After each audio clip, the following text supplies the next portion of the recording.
Malam itu, di sebuah warung kecil di pinggir desa, 3 sahabat, Andra, Bayu, dan Rian, duduk melingkar sambil ngopi. Obrolan mereka awalnya santai, sampai tiba-tiba Bayu nyeletuk. Kalian pernah dengar gak soal gunung tua di tengah hutan sebelah utara? Katanya, di sana gak ada yang berani naik.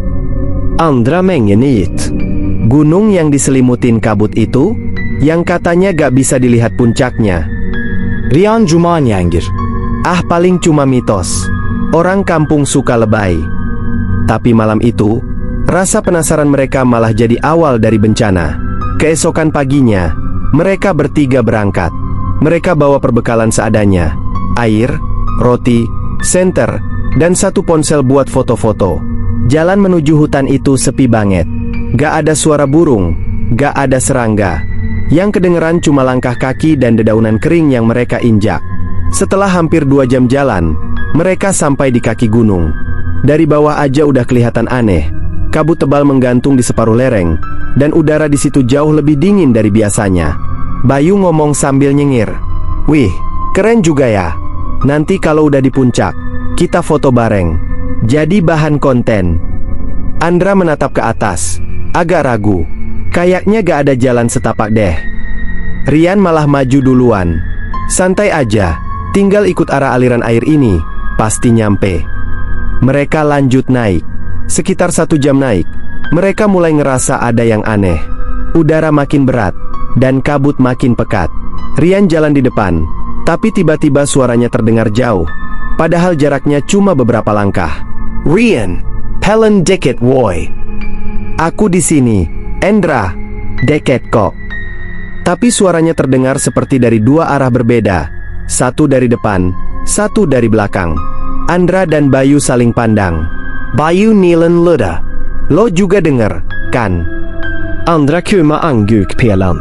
Mereka lanjut jalan cepat. Tapi tiba-tiba Bayu berhenti mendadak. Tunggu, barusan ada yang jalan di belakang kita. Andra nola. Kosong. Cuma kabut putih. Tapi kayak ada bayangan hitam bergerak pelan di dalamnya. Rian tiba-tiba muncul dari samping pohon. Napain kalian diem? Andra kaget. Lah, tadi lo dari arah depan. Kok bisa muncul dari situ? Rian bingung. Depan? Gue dari belakang dari tadi. Kok? Ketiganya mulai gak tenang.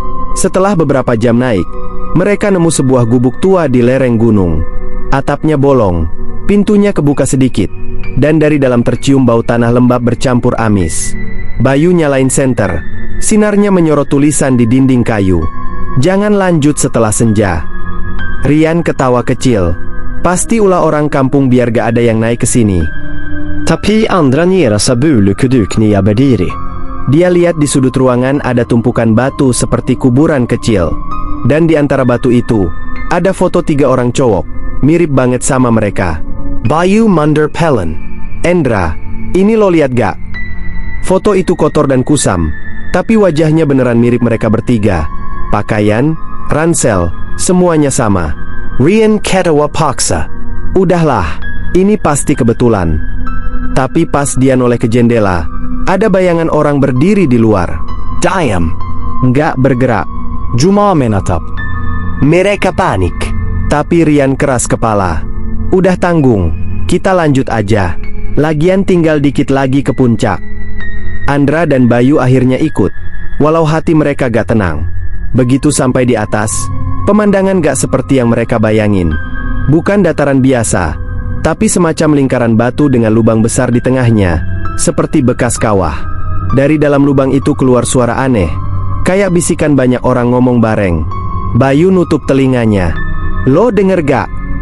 Andra mau jawab, tapi tiba-tiba Rian berdiri di tepi lubang. Wajahnya kosong, matanya menatap lurus ke dalam kawah. Rian, mundur woi. Tapi sebelum mereka sempet narik, Rian berbalik pelandan senyum. Senyum yang gak biasa. Darah keluar sedikit dari hidungnya. Kalian udah sampai tempat yang salah. Dan tiba-tiba semua kabut berubah jadi gelap. Angin berhenti. Dunia kayak beku beberapa detik. Andra sadar di bawah gunung. Pas udah pagi. Bajunya besa, lututnya leset. Bayu duduk di sampingnya. Diam, pucat, Matanya kosong. Bayu. Rian mana? Dia masih di atas. Suaranya pelan banget. Mereka berdua dibantu warga buat pulang ke desa. Tapi sejak hari itu, Rian gak pernah ditemukan. Dan anehnya, tiap malam kabut turun dari arah gunung, warga sering dengar suara orang ketawa. Suaranya mirip banget sama Rian. Penyetap. Beberapa bulan kemudian, ada pendaki lain yang naik tanpa izin. Mereka ngaku nemu 3 batu nisan kecil di puncak, dengan tulisan samar. Andra. Bayu. Rian. Padahal 2 dari mereka masih hidup. Pesan moral: kadang rasa penasaran bisa lebih berbahaya daripada hantu. Karena bukan gunungnya yang menyeramkan, tapi apa yang disembunyikan oleh waktu di dalamnya.